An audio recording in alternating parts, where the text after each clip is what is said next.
اللهم صل علی محمد اب شاباش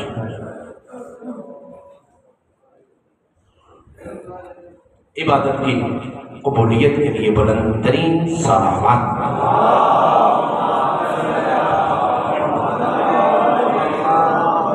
خوشند امام زمان علیہ السلام کے لیے بار دیگر بلند ترین صلوات تھوڑا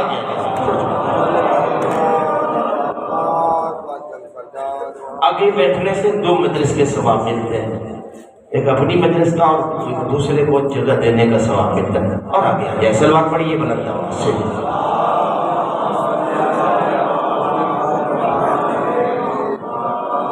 نعرہ تکبیر، نعرہ رسالت، نعرہ حیدری، حسینیت، حسینیت، یزیدیت، یزیدیت، باوز بلند صلوات۔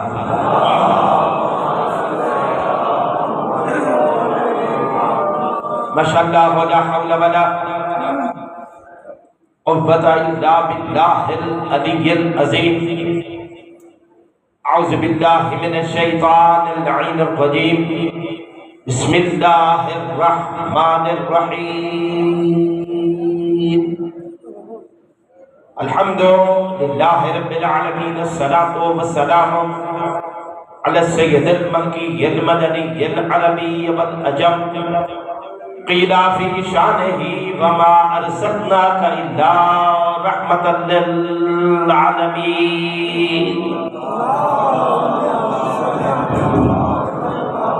الذي جسمه مقدس معطر مطهر منور في البيت والحرم، واسمه مرفوع منقوش مكتوب في اللوح بالقلم، أبي القاسم محمد۔ الصلاة والسلام على أخيه ووليه ووزيره ومرشده وخليفة من بعده وناصر دينه، علي بن أبي طالب أسد الله الغالب، غالب على كل غالب، أمير المؤمنين۔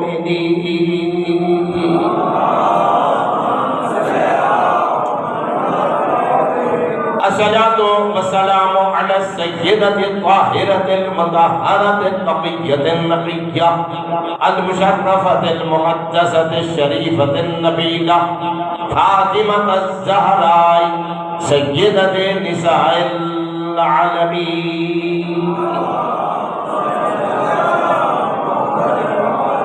وعلى أمها الصديقة سيدتي ومولاتي خديجة الكبرى زوجة رسول الله سلام الله عليها، وعلى أولادهم الطاهرين المعصومين، ولعنة الله على أعدائهم وغاصبي حقوقهم ومنكري فرائضهم أجمعين۔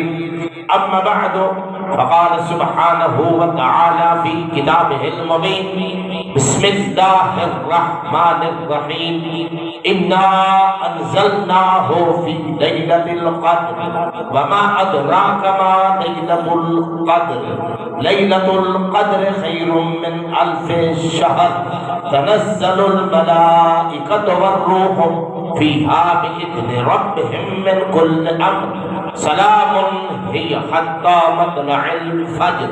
وقال رسول الله صلى الله عليه وآله وسلم، القرآن مع علي وعلي مع القرآن۔ صلوات باوز بلند۔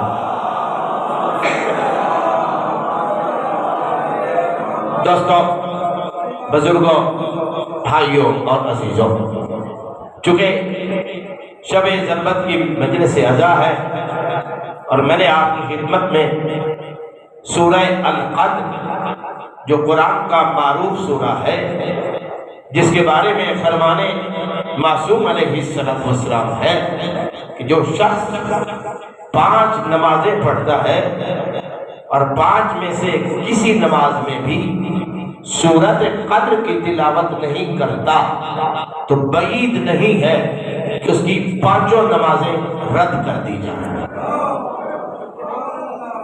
بعید نہیں ہے کہ اس کی 5 میں سے کوئی نماز بھی قبول نہ ہو۔ پوچھا گیا یا رسول اللہ آخر اس کا سبب کیا ہے، اس کی وجہ کیا ہے؟ فرمایا اِنَّ سورۃ القدر نسبی و سورۃ التوحید نسب ربی۔ فرمایا سورہ قل هو اللہ میرے اللہ کا نسب ہے اور سورۃ قدر مجھ محمد کا نسب ہے۔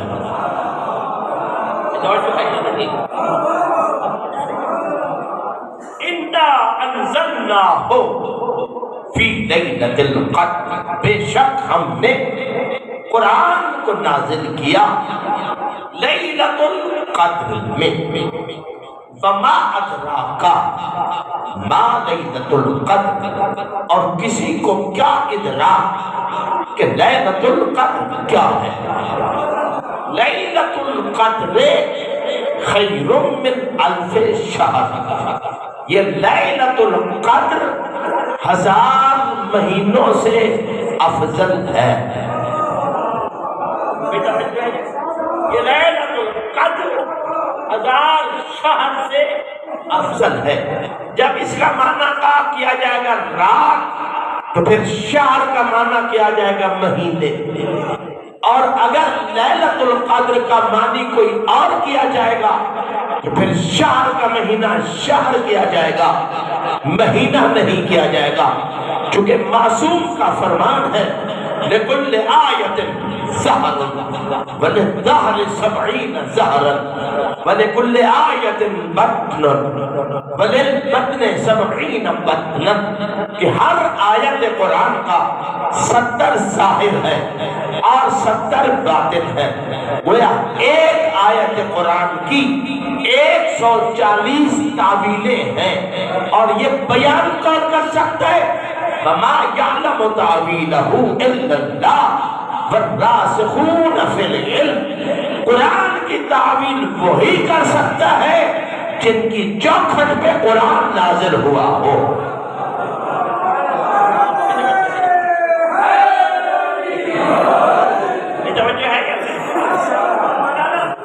تنزل الملائکہ، اس رات میں فرشتے نازل ہوتے تھے۔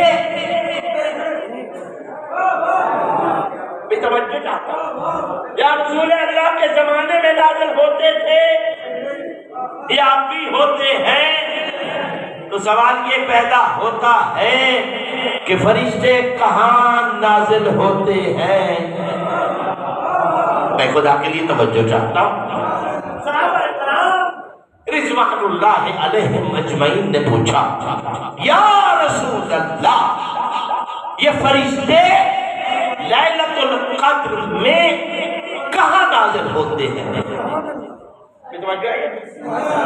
فرشتے لیلۃ القدر میں کہاں نازل ہوتے ہیں؟ فرماتا ہے، فرمایا فی بیوت اذن اللہ ان ترفع، فرشتے ان گھروں میں نازل ہوتے ہیں جن گھروں کی تعظیم واجب ہے۔ آئی توجہ چاہتا ہوں، فرشتے ان گھروں میں نازل ہوتے ہیں جن گھروں کا ادب واجب ہے۔ صحابہ کرام رضوان اللہ علیہم اجمعین نے پھر پوچھا یا رسول اللہ جن گھروں کا ادب واجب ہے وہ گھر کس کے ہیں؟ جن گھروں کا ادب واجب ہے وہ گھر اللہ کے نبی صلی اللہ علیہ وآلہ وسلم نے فرمایا بیوت الانبیاء، وہ نبیوں کے گھر ہیں۔ میں توجہ چاہتا ہوں، آپ نے تھکنا نہیں ہے، بے شک رات بہت زیادہ ہو گئی ہے۔ وہ کس کے گھر ہے؟ پہلا خلیفہ اٹھا، میں نام لے کے بات کر رہا ہوں، پہلا خلیفہ اس نے ہاتھ اٹھایا، انگلی کو یوں بڑھایا، فَأَشَارَ إِلَى بَيْتِ عَلِيٍّ وَفَاطِمَةٍ، میں توجہ ہے، نبی اور بطول کے گھر کی طرف اشارہ کر کے پوچھا یا رسول اللہ احاذل بیت منہم، جن گھروں کا ادب واجب ہے کیا یہ گھر بھی ان میں شامل ہے؟ بھائی توجہ خدا کلی جا یا رسول اللہ جن گھروں کی تعظیم واجب ہے کیا یہ گھر بھی ان گھروں میں شامل؟ ملک صاحب توجہ کریں، یہ گھر بھی ان میں شامل ہے؟ رسول فرماتے ہیں نہیں، آپ پریشان ہو گئے، آپ کا حق یہی تھا، لیکن وہاں پریشانی نہیں ہوئی تھی۔ میں کیا کروں؟ وہاں پریشانی، وہاں حیرت عجب تھی، سوالیہ انداز تھا یا رسول اللہ کیا یہ گھر ان گھروں میں شامل نہیں؟ فرمایا نہیں، بل ہوگا افاضلہم، بلکہ یہ گھر ان سارے گھروں سے افضل ہے۔ آئی توجہ چاہتا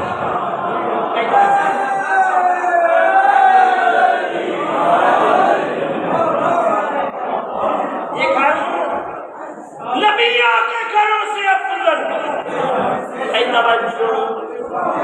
یہ گھر نبیوں کے، صحابی رسول کے چہرے پہ حیرت کے آثار نکلے اور حیرت زدہ ہو کر پریشانی کے عالم میں پوچھتے ہیں یا رسول اللہ یہ گھر نبیوں کے گھروں سے افضل ہے؟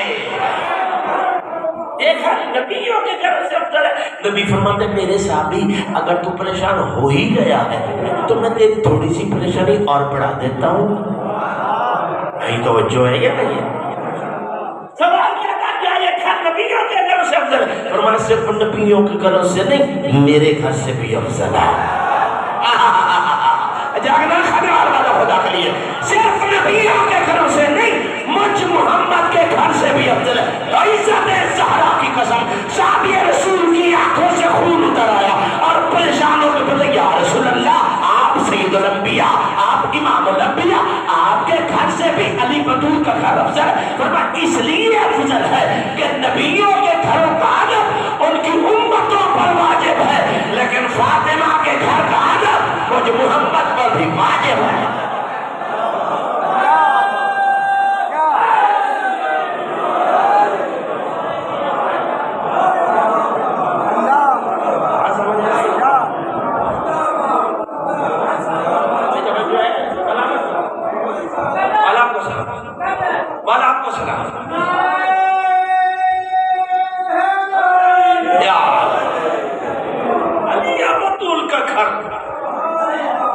محمد کے گھر سے بھی امام محمد بن حنبل ابن علی سنت بھائیوں کے امام، ان کی کتاب ہے المسند، اس کی دوسری جلد میں لکھتے ہیں کہ نبی نے خالی خولی کہا نہیں تھا، نہیں بھائی میرا ساتھ تو، نبی نے خالی خولی کہا نہیں تھا کہ یہ گھر میرے گھر سے افضل ہے، بلکہ اس دن کے بعد توجہ اس اعلان کے بعد ہر روز نماز فجر کے لیے اللہ کے نبی اپنے گھر سے چلتے تھے اور دہلیز بطول پہ رک کر کہتے تھے الصلاۃ اہل البیت انما یرید اللہ لیذھب عنکم الرجس اہل البیت ویطہرکم تطہیرا۔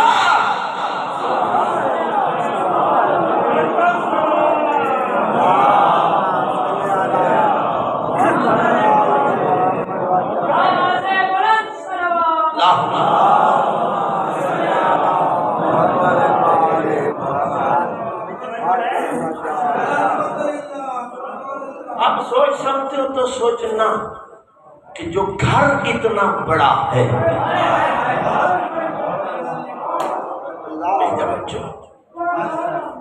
میں نے کہا اللہ کہتے فلا اقسم بمواقع النجوم، مجھے اس چوکھٹ کی قسم ہے جہاں پر ستارے اترے۔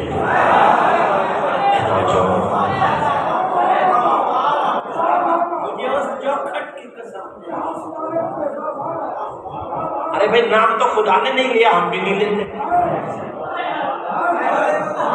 آپ سو رہے ہیں، میں کچھ کہنا چاہ رہا ہوں، نام خدا نے نہیں لیا، ہم بھی نہیں لیتے۔ تو علی کو نہ مان، تو جس کا جی چاہے نام بتا دے، لیکن اس کی چوکھٹ پہ ستاروں کو اترتا ہوا دکھانا پڑے گا۔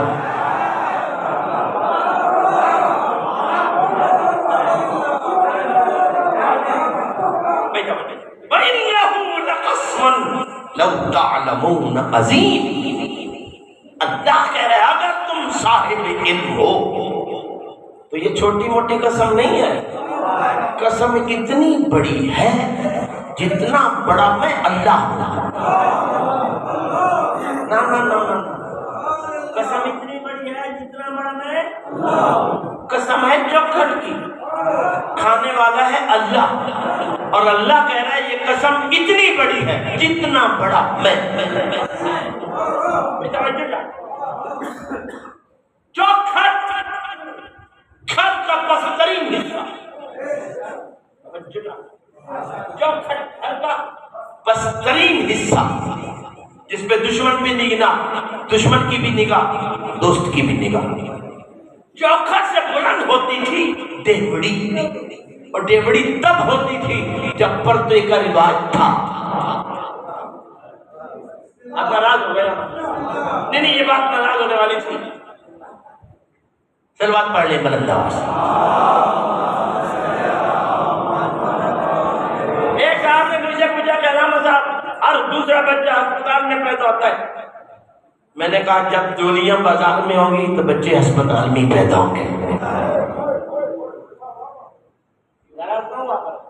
حق کو سننے کی طاقت پیدا ہو۔ جب ڈولیاں لوگوں کے بیچ میں ہوں گی بچے ہسپتال میں پیدا ہوں گے۔ جس زمانے میں ڈولیاں پردے میں ہوتی تھی بچے بھی پردے میں پیدا ہوا کرتے تھے۔ گھر کا بہترین حصہ ہے چوکھٹ، اس سے 70 درجے بلند ہے دیوڑی، دیوڑی سے 70 درجے بلند ہے صحن خانہ، صحن خانہ سے 70 درجے بلند ہے اندرون خانہ، اور اندرون خانہ سے 70 درجے بلند ہے صاحب خانہ۔ میں سمجھنا چاہتا ہوں چوکھٹ، دیوڑی، صحن خانہ، اندرون خانہ، صاحب خانہ، 7 5 35۔ جو چیز علی سے 350 درجے پست ہے اللہ کی نگاہ میں وہ عظیم ہے۔ کوئی پتہ نہیں کیا سن رہے ہیں آپ؟ جو چیز علی سے 350 درجے پست ہے اللہ کے یہاں وہ، اور جس اللہ کے ہاں علی کی چوکھٹ عظیم ہے، بتاؤ اس اللہ کے ہاں علی کیا ہے؟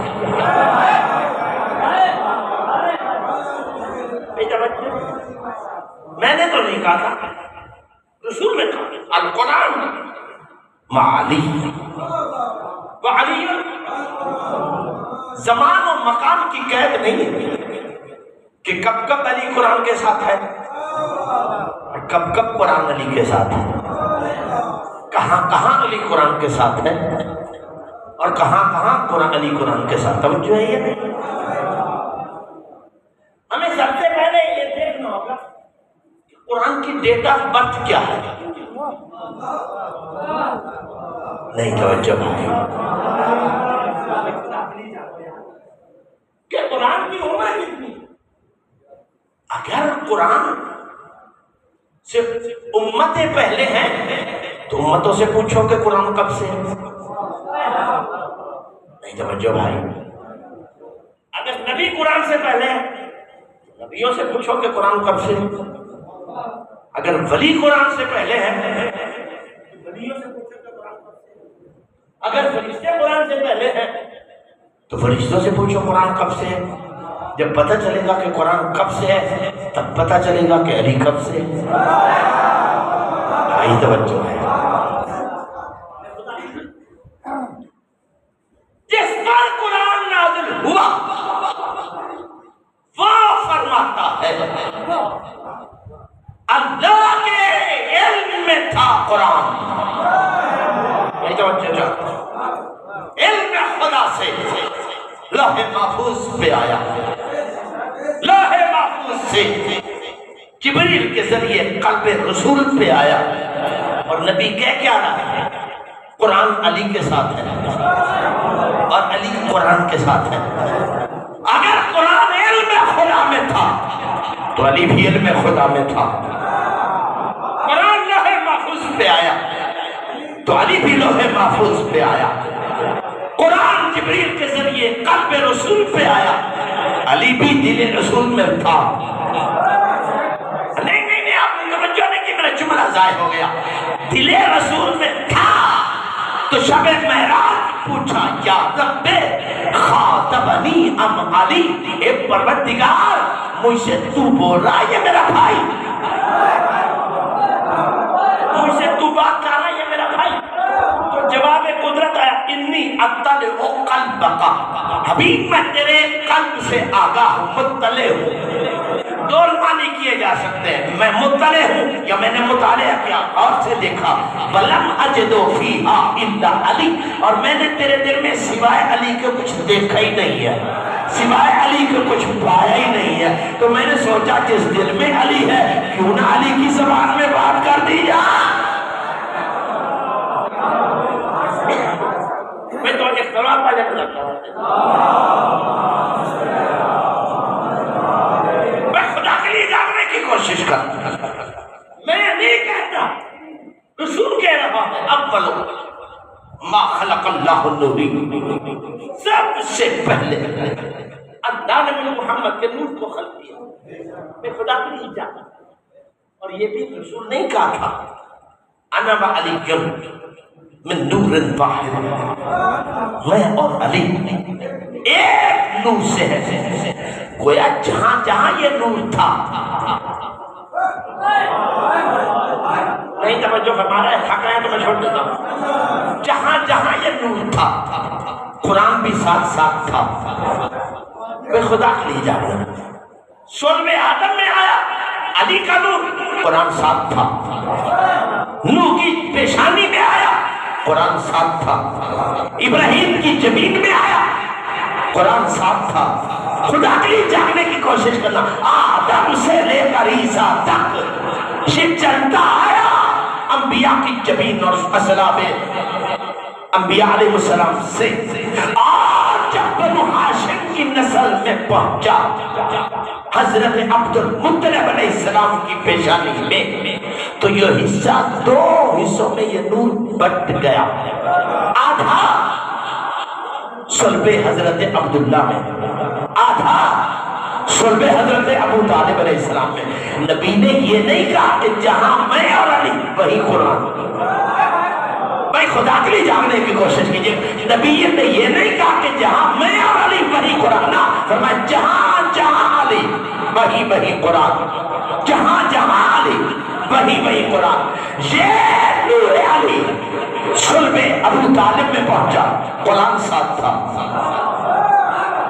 میں خدا کے لیے جاننا ہوں، میں بہت بڑا اہم نقطہ دینا چاہتا ہوں آپ کی خدمت میں۔ مسلمان سے پوچھا بھائی تم کیسے مسلمان ہو، تو کہتے جی ہمارے پاس قرآن ہے۔ مسلمان کے پاس دلیل کیا؟ قرآن۔ قرآن دلیل ہے۔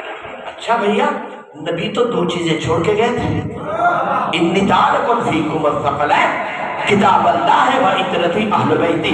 جس کے پاس ایک چیز ہے وہ تو ناز سے کہتا ہے کہ میں مسلمان ہوں، اور جس کے پاس نبی کی دونوں امانتیں ہیں۔ میں خدا کے لیے جاننے کی کوشش کرتا، جس کے پاس قرآن بھی ہے اہل بیت بھی ہے، اس ابو طالب کے ایمان میں شک کرتے ہو؟ ارے بھائی تمہاری حیثیت کیا ہے؟ تمہارے پاس تو صرف قرآن ہے۔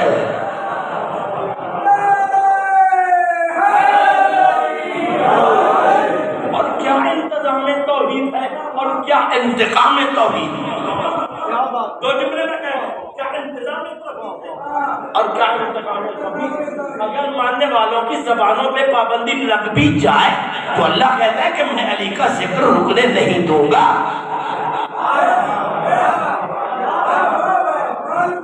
قاری قرآن پڑھے گا، آیت علی علی کرے گی، فرمایا تو منافق بن جا، مجھے کوئی پرواہ نہیں ہے، تو قرآن کی جب بھی تلاوت کرے گا اہدنا الصراط المستقیم کہنے کی ضرورت نہیں، علی موجود ہے۔ وَمِنَ النَّاسِ مَن يَشْرِي نَفْسَهُ ابْتِغَاءَ مَرْضَاتِ اللَّهِ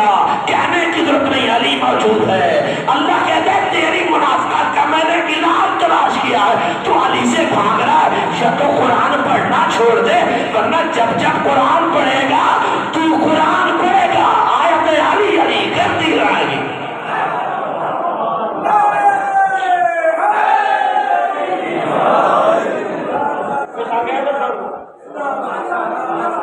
قرآن علی جیسا،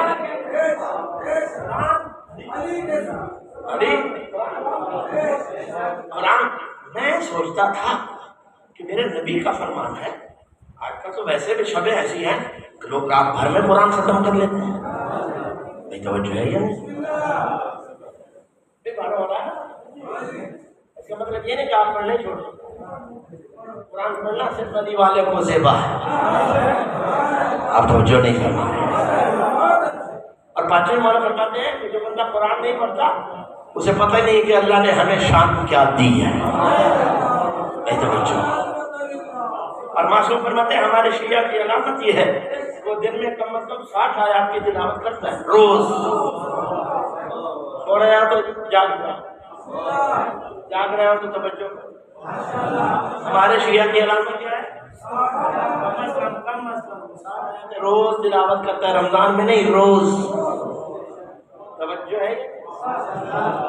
شیعہ کہلایا نہیں جاتا، شیعہ بن کے دکھایا جاتا ہے، بن کے بھی دکھاؤ، صرف کہلانے کا۔ ایک سلوات پڑھیے بلند آواز سے۔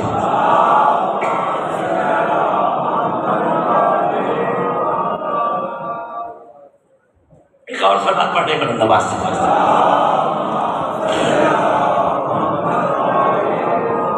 ختم کر رہا ہوں، اس لیے کہلانا آسان ہے، شیعہ بن کے دکھانا مشکل ہے۔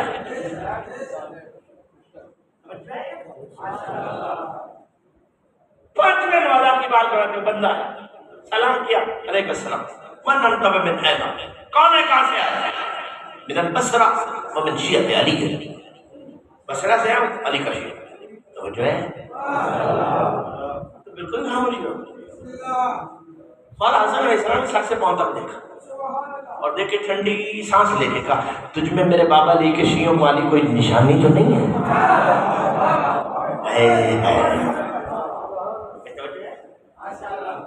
تجھ میں میرے بابا اس کی ذمہ داری ہے، تجھ میں میرے بابا علی کے شیعوں کی کوئی نشانی تو نہیں۔ وہ پریشان ہو گیا اور فوراً اپنے سینے کی طرف اشارہ کر کے فرمایا انا من شیعۃ علی، علی کا شیعہ تو میں حسن ہوں۔ بھائی خدا علی کا شیعہ میں، علی کا شیعہ بننا ہے، دودھ سے پیٹ کو بہلانا پڑتا ہے، یہ نہیں کہ صحت مند ہو اور میں رمضان میں ایک روزہ بھی نہ رکھے اور کہے میں علی کا شیعہ ہوں، نہیں، علی سے کوئی تعلق نہیں، اس کا علی سے کوئی رشتہ نہیں۔ علی کا یاد رکھیے گا، معصوم فرماتے ہیں کہ تم اگر ہمارے شیعہ ہو تو پھر تمہاری نشانی بھی ہونی چاہیے کہ جب تم بازار سے گزرو تو لوگ تمہیں تمہارے نام سے نہ پہچانے، ہمارے نام سے پہچانے۔ توجہ ہے، شیعتنا اشباہنا، ہمارے شیعہ ہماری فوٹو کاپی ہے، سن رہے ہو؟ ہمارے شیعہ ہماری، آپ لوگ پڑھے لکھے سامنے سمجھے ہی فرمائے، لوگ درخواستیں دیتے ہیں حکومت میں جاب کے لیے، فوٹو کاپی اٹیسٹیڈ کروا کے لگاتے ہیں، لیکن جب انٹرویو کے لیے جاتے ہیں وہ کہتے ہیں سر کارڈ لاؤ۔ ارے بھائی بندہ کھڑا ہے، کارڈ کی کیا ضرورت ہے؟ آپ سو رہے ہیں، کچھ کہنا چاہ رہا ہوں۔ وہ کارڈ کو بھی دیکھتے ہیں، ادھر کاپی کو بھی، ادھر بندے کو بھی، اس کے مطابق ہے؟ آپ سو رہے ہیں تو کچھ کہنا چاہ رہا ہوں، اس کے مطابق ہے؟ آپ ہیں فوٹو کاپی 13 کی،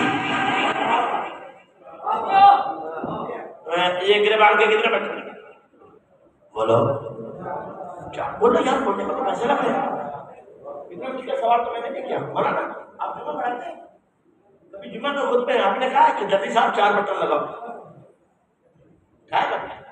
نہ انہوں نے کبھی کہا نہ میں نے کبھی کہا، آپ توجہ نہیں فرما رہے، میں کچھ کہنا چاہتا ہوں۔ ملک صاحب نہ تو کسی مولوی نے کہا نہ مفتی نے، کیونکہ جو درزی ہے اس کی اپنی عقل اتنی بڑی ہے نہیں، اسے کہتے ہیں جبر مشیت، کچھ کام اللہ اپنے جبر سے کرواتا ہے، اس کے گریبان میں اتنی گنجائش رکھ کہ اگر کبھی ضمیر جاگے اور یہ اپنے اندر جھانکنا چاہے تو میں چاہتا ہوں اڑتا بھی رکاوٹ نہ بنے۔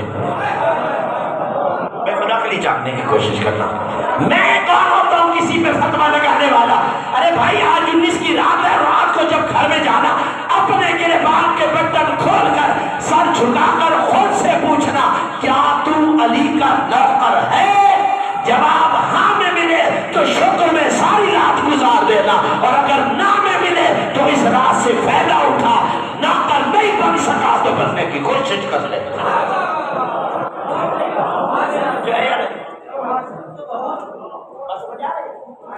اس لیے میرے 5ویں مولا فرماتے ہیں شیعہ وہ نہیں ہوتا جو دعا مانگے تو قبول ہو۔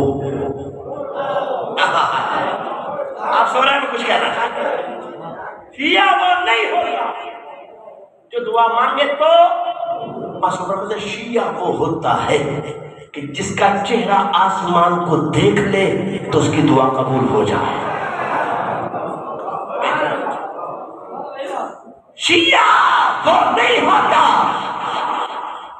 جو خزانوں سے جوہر نکال لے، شیعہ وہ ہوتا ہے جو آنکھ بھر کے پتھر پہ دیکھے تو اسے ہیرا بنا دے۔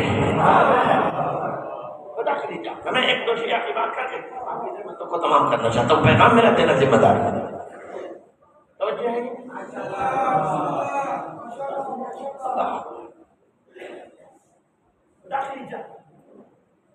کون؟ رشید حجری،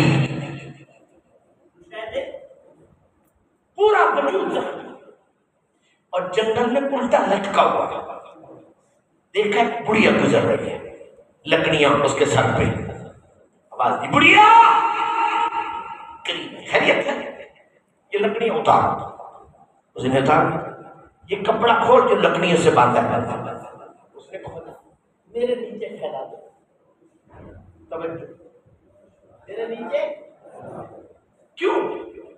تو دربار جا رہی ہے، جو کچھ وہاں سے ملے گا اس سے زیادہ دو گا، خدا کے لیے جا کر بڑھیا نے اپنا کپڑا کھولا، نیچے پھیلایا، خون کے قطرے گرے، اور رشید حجری نے ایک مرتبہ ان قطروں کو دیکھا، اب خون کے قطرے نہیں، جوہر بن چکے تھے، ہیرے بن چکے تھے، کیا کروں؟ اسے اٹھا لے، میں خدا کے لیے اسے اٹھا لے، کیوں؟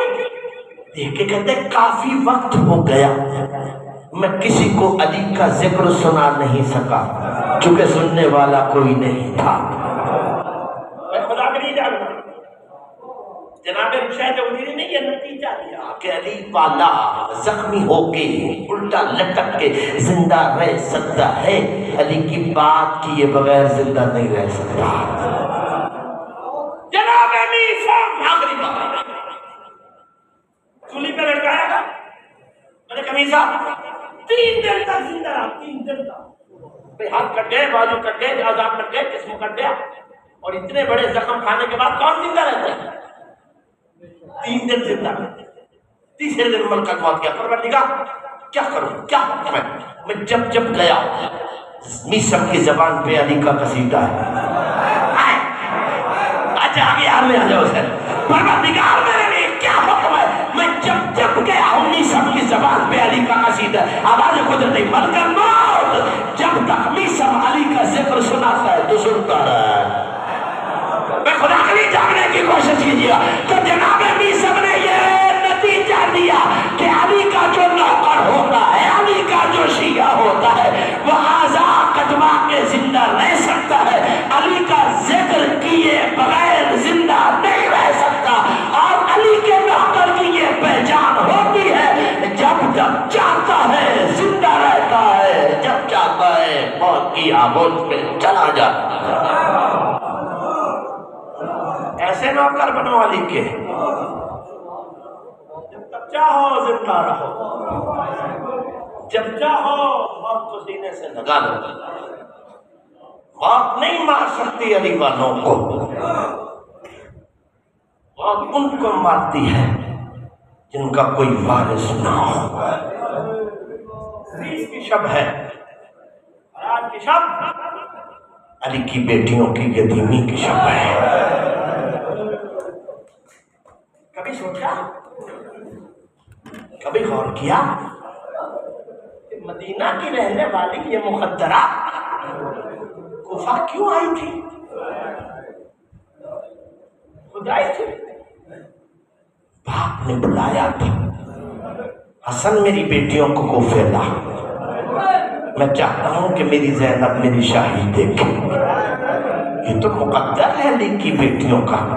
آئی تھی باپ کی شاہی دیکھنے، لیکن شاہی نہیں، باپ کی زخمی پیشانی دیکھی. اجرکم اللہ، اجرکم اللہ. بھائی شرم نہ کرو نیاز حسین، آج کا رونا اسی کا جو آج ہے، کل وہی روئے گا جو کل ہوگا. شرم کر کے نہ رویا کرو. پانچویں چوتھے مولا کا فرمان ہے امام سجاد علیہ السلام کا کہ ہمارے شیعو ہم پر ہمسایوں کی طرح نہ رویا کرو،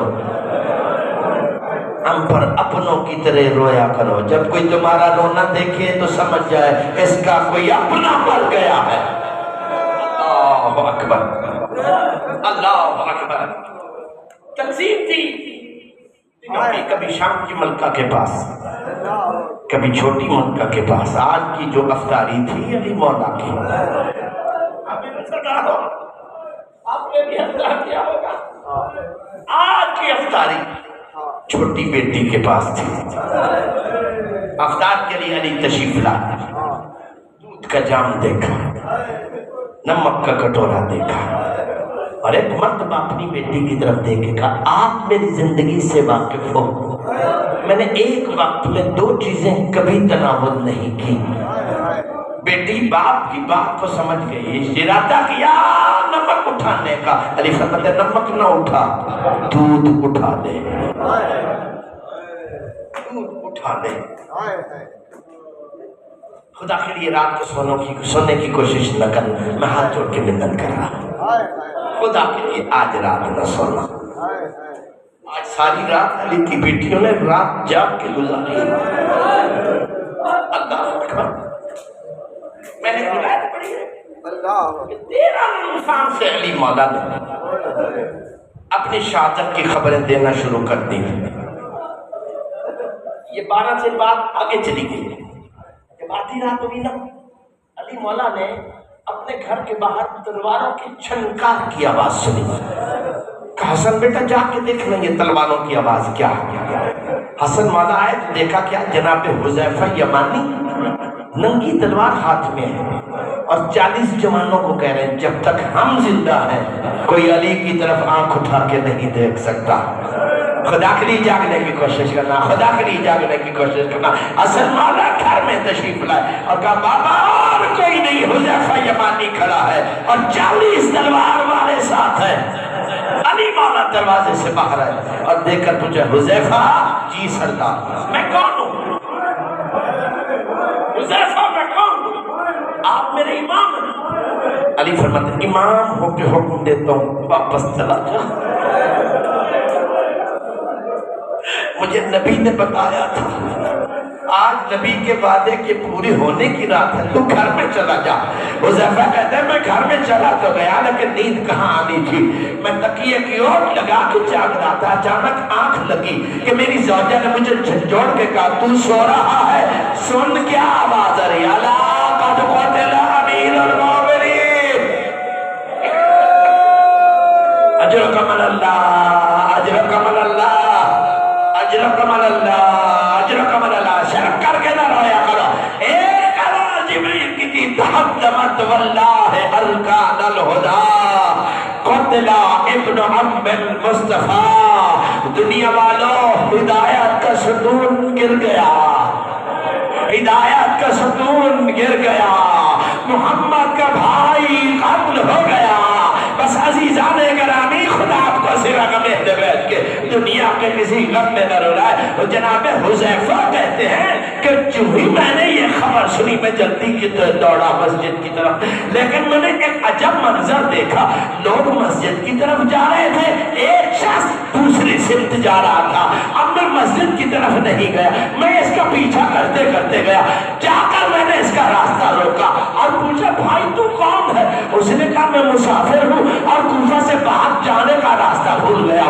ابھی جناب حذیفہ اسے راستہ بتانا ہی چاہتے تھے کہ ہوا کا جھونکا آیا، دامن ابا ہٹا، لٹکتی تلوار سے بہتا ہوا خون نظر آیا، جلدی سے حذیفہ نے اسے پکڑ لیا اور آواز دے کے کہا علی والو، کہا تیرے علی گرفتار، اجرک من اللہ، اجرک من اللہ، مانا سکا کبھی حسین کے دنیا کے کسی کا پیدر اللہ۔ بس عزیزان گرامی، جناب حذیفہ قاتل کو گرفتار کر کے مسجد کی طرف آیا، ادھر آل محمد کے تمام جوان مسجد کی طرف جا رہے تھے، لیکن عجب کا معاملہ تھا کہ جو ہی حضرت عباس گھر سے نکلنے لگے تو شام کی ملکہ نے دامن پکڑ کے ایک ہی جملہ کہا، عباس جلدی واپس آ کے مجھے بابا کی خبر دینا، ایسا نہ ہو کہ میں باہر آ جاؤں۔ جنم نہ کیجئے گا عزیزان گرامی۔ بس عزیزان گرامی، سارے بیٹے مسجد میں آ گئے، ماننے والے اکٹھے ہو گئے، ہائے امیر المؤمنین تیری غربت میں قربان جاؤ، اے میرے مولا تیری غربت میں قربان جاؤ۔ علی مولا کو بیٹوں نے ایک چکمبر میں اٹھایا، اٹھا کر چلنا ہی جا رہے تھے کہ علی مولا نے پوچھا کون کون مجھے اٹھا رہا ہے، کس کس نے مجھے اٹھایا ہوا ہے؟ ایک کونے سے آواز ہے بابا میں تیرا بیٹا حسن ہوں، دوسرے کونے سے آواز ہے اے بابا میں تیرا بیٹا حسین۔ لفظ حسین آیا، علی کو اپنا زخم بھول گیا، کہا حسین تو مجھے نہ اٹھا، تو مجھے نہ اٹھا، اے بابا کیوں نہ اٹھاؤ؟ کہا مجھے وہی اٹھائے جس کا لاشا اٹھانے والا، اجرک من اللہ، جس کا لاشا اٹھانے والا کوئی ہو۔ اے حسین تو میرا غریب بیٹا ہے جس کا لاشا اٹھانے والا کوئی نہیں ہوگا۔ آئے ماتمی عزادارو، آج کی رات پرسا دو علی کی بیٹیوں کو، پرسا دو حسین کو ان کی یتیمی کا۔ بس عزیزان گرامی، ابھی گھر سے کچھ دور ہی تھا علی کا، علی مولا کہ آواز دی حسن میرے صحابہ سے کہو یہاں سے واپس چلے جائیں، میرے صحابہ سے کہو یہاں سے واپس چلے جائے۔ کیوں بابا خیریت تو ہے؟ علی فرماتے ہیں علی کی غیرت کو گوارا نہیں ہے کہ میری بیٹیوں کے رونے کی آواز میرے صحابہ کے پاک کانوں تک جائے۔ میں کہتا ہوں یا علی آج 40 ہجری ہے اور تیری غیرت کو گوارا نہیں ہے، 61 ہجری ہوگا، یہی کوفہ کا بازار ہوگا، تیری بیٹی زینب کبرا ہوگی جو آواز دے گی مسلمانوں مجھے چادر دے دو، میں اس ماں کی بیٹی ہوں جس کا جنازہ آدھی رات۔ اجر کمرہ بس ختم ہو گئی عزیزان مجلس، ختم ہو گیا میرا پرسا۔ بس علی گھر میں آئے، آپ سوچ سکتے ہو تو سوچنا بیٹیوں والے بیٹھے ہو کہ بیٹیوں نے کس انداز سے اپنے بابا کا استقبال کیا ہوگا۔ آگے بڑی شام کی ملکہ، بابا کو لیا اور اپنے سانوں پہ سر رکھ کے علی کی بیٹی بابا کا سر بھی چوم رہی ہے اور وہ بھی نہیں ہے۔ اچانک علی کو سکون آ گیا، اچانک علی کو سکون آ گیا، اور اچانک سکون کے بعد علی نے محسوس کیا کہ کسی کے آنسو میرے چہرے پہ گر رہے ہیں۔ جب آنسو گرتے دیکھے علی نے آنکھ کھول کے پوچھا زینب کیوں رو رہی ہے؟ اے میری زینب کیوں رو رہی ہے؟ رو کر کہتے بابا کیسے نہ رو، آپ کی پیشانی کا خون نہیں رک رہا، آپ کی پیشانی کا خون نہیں رک رہا۔ یہ کہنا تھا زینب کبریٰ کا، علی کو اپنا زخم بھول گیا اور چیخ مار کے علی روئے۔ زینب پوچھئے بابا مجھے رونے سے روک رہا تھا، اب خود کیوں روک رہا؟ علی کہتے زینب تجھے میرا ایک زخم رلا رہا ہے، مجھے شام کے بازار میں تیرا سارا سر زخمی نظر آ رہا ہے۔ آئے حسین، آئے علی، آئے زینب کبریٰ۔ بس عزیزان گرامی، علی دنیا سے رخصت ہوئے، علی کی بیٹیوں کی آواز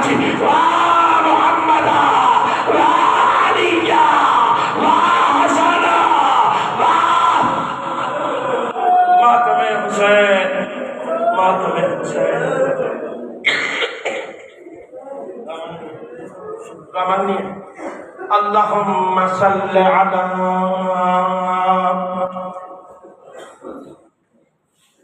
محمد وآل محمد۔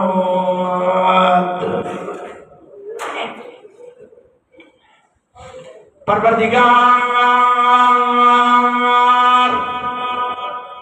تجھے واسطہ زہرا زادیوں کی یتیمی کا میرے مولا، میرے اللہ جس قدر جناب زہرا کا گھر اجڑا ہے، ہم اس اللہ سے پرسہ نہیں دے سکیں گے، ہمارا قلیل سے پرسہ قبول فرما۔ پروردگار تجھے واسطہ امیر المؤمنین کی زخمی پیشانی کا میرے مولا، بیمار مومنین و مومنات کو شفا یاب فرما۔ پروردگار عزت جناب زہرا کا صدقہ میرے مولا، جو حق کے ادا ہے وہ ہم ادا نہیں کر سکے، ہمارا قلیل سا پرسہ قبول فرما۔ پروردگار تجھے واسطہ جناب رباب کی خالی آغوش کا میرے مولا، بے اولاد مومنین اور مومنات کو صاحب اولاد فرما۔ پروردگار عزت آل محمد کا صدقہ میرے مولا، جتنے مومنین مومنات حج و زیارات کی خواہشات رکھتے ہیں پوری فرما۔ ہماری گناہگار آنکھوں کو مظلوم کربلا کی زیارت نصیب فرما۔ پروردگار عزت آل محمد کا صدقہ میرے مولا، مقامات مقدسات کی حفاظت فرما، دشمنان مقامات مقدسات کو ذلیل و خوار فرما، ملت تشیع پاکستان کو اتفاق و اتحاد کی دولت سے مالا مال فرما۔ پروردگار جہاں جہاں پر مولا متقیان کی شہادت کی صف عذاب بچھی ہے، ان مقامات کی حفاظت فرما۔ بانی مجلس میرے بھائی عزیز امجد علی خان کا صف عذاب کو قبول فرما۔ پروردگار عزت آل محمد کا صدقہ، ہم گناہگار و خطاکار ہیں، تیری رحمت کے امیدوار ہے، اپنا لطف و کرم فرما۔ اس وقت تک نہ مارنا جب تک تیری ذات راضی نہ ہو جائے، سفر کی موت سے بچانا، سفر کی موت سے بچانا، حادثے کی موت سے بچانا، حرام موت سے امان عطا فرمانا، شب قدر شب معراج کی موت نصیب فرمانا، کربلا معلی کا دفن نصیب کفن نصیب فرمانا، وادی السلام کا دفن نصیب فرمانا، روز محشر ساقی کوثر کے ہاتھوں سے جام کوثر نصیب فرمانا، لیوائے حمد کا سایہ نصیب فرمانا۔ پروردگار تمام مرحومین مومنین مومنات کی مغفرت فرما، اس عزا خانہ کو داخل میں قائم آباد فرما، بانیان مرحومین کے درجات بلند فرما، موجودون کی توفیقات خیر میں اضافہ فرما۔ دنیا کا وجہ سے بچ چکی ہے، وارث زمانہ کے ظہور میں تعجیل فرما، تعجیل فرما، تعجیل فرما، ظہور کے وقت شعور عنایت فرمانا، ہم اپنے مولا کی اتباع کر سکیں۔ اللہم کھلنا